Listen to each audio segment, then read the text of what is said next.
recently arrived and camping apart from everyone, with weapons cleaned and laid down like cutlery. This is horrible. This is some kind of blood feast, and beside each man his horses. 12 anonymous Thracians were killed in their sleep before their ghosts had time to keep hold of their names. It was so sudden. The raw meat smell of their bodies woke up the dogs, and these were rich men. They had long, smooth hair, but Diomedes, red-faced quietly like a butcher keeping up with his order, got rid of them. And the last one, RHESUS, was a king.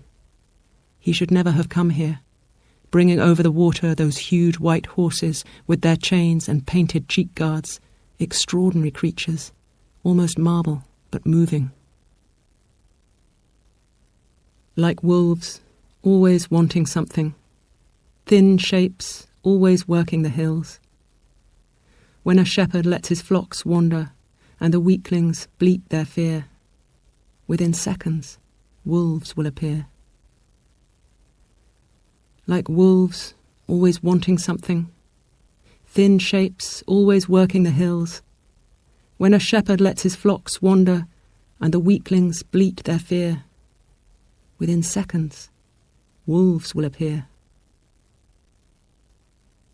2 more metal ornaments knocked down anonymous in their helmets, and when those iron heads opened, everyone whispered, "Listen, that was Isis and Antiphos. They used to be shepherds. They were hill people, working out of reach of the world.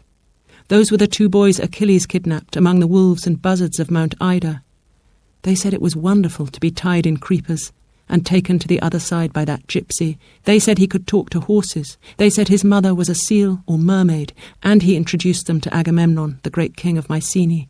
Poor fools, who came home as proud as astronauts and didn't want to farm anymore, and went riding out to be killed by Agamemnon.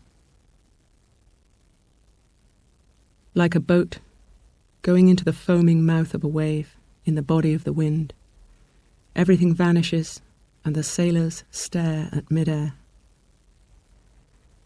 Like a boat going into the foaming mouth of a wave in the body of the wind, everything vanishes, and the sailors stare at mid-air. Antimachus was bribed, this is well known. Antimachus was a friend of Paris who put the case for war. He opened a door in the earth, and a whole generation entered, including his own young sons, Peisander and Hippolochus.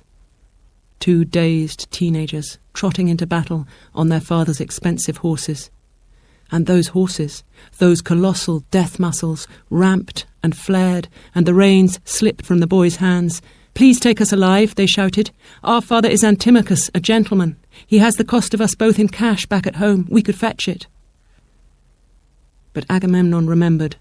Their father was that sly old man who tried to murder Menelaus. Antimachus assured them he had acted in good faith, but their ghosts said nothing. Like close to the grey sea, the waiting rocks outstare the winds, and the big waves running at them open-mouthed. Like close to the grey sea, the waiting rocks outstare the winds, and the big waves running at them open-mouthed.